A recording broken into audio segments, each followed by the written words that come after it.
2014 was fought on a plank of development. The next election seems to be fought on a plank of polarization at this point of time. There is a problem that people need to talk about. It's just that the party right now is governed by two very strong individuals that everyone's really scared of. No one really voices their concerns to them.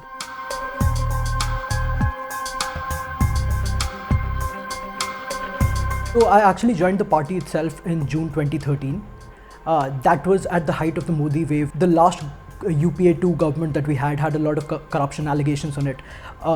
People wanted to vote that government out, and Narendra Modi ji provided a very credible alternative to it. The entire narrative of development that we had during 2014, the government has not been able to deliver on it. They tried a lot of schemes, they failed. Basically what's happened is that we all talk about it, all the party members, all the Karyakartas talk about it, but nothing's been done about it. The narrative is actually going downhill as we approach 2019 right now.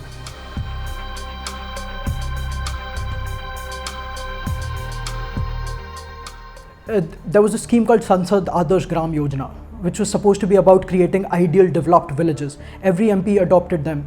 There were like 280 BJP MPs at that point of time. All of them adopted 3 villages. We should at least at this point of time have 600 to 700 developed villages in India. Where are these villages? No one really knows. Before 2014, we were promised cheaper fuel prices. Modi ji basically said कि अब की ये बहुत हुई महंगाई की मार, अब की बार मोदी सरकार. That was a huge campaign slogan, and the fuel prices are not lower. Now we get explanations like a debt needed to be repaid to some foreign country. Electoral bonds themselves are a huge issue. The issue that you've mentioned about a hidden serial number is even graver. But first of all, what electoral bonds do is that they let corporate interests contribute to a party anonymously. Your expose is actually shown is that there is a secret hidden number on it. What this would allow is for the government to know which corporate has donated to which other party, which is completely against what the government claimed as the purpose of making the bonds anonymous.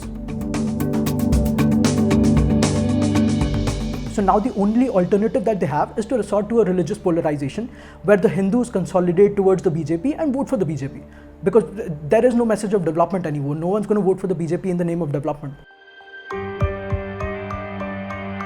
I really cannot believe that Prime Minister Narendra Modi, with the research team and the staff that he has at the Prime Minister's office, could not research a fact as basic as who visited Bhagat Singh in jail. It makes absolutely no sense. So it has to be deliberate. And the motive seems to be very clear. That derailed the Karnataka elections. The Congress party fell for it. They started debating that, okay, the Prime Minister has lied to the national media and he's lied to the people, and Nehru ji actually visited Bhagat Singh in jail. And that's what the discourse changed to. So all of those workers should be raising these issues with the party leaders. If they're not addressed, they should stand up. They should say that we will stop supporting the party. Enough is enough. The agenda of polarization that's going to be pushed in 2019 is something that the reasonable people in the party should not be supporting at all. There is no alternative, cannot be an excuse to support something so extreme. If you want an alternative, you go out and create it for yourself. So the response has actually been surprisingly great. People whom you would think would troll me and who are BJP supporters have actually been very supportive. What they've said is that, okay, we understand the issues that you've raised. These are genuine issues and we feel them too. Everyone in India feels these issues. It's just that what is the alternative?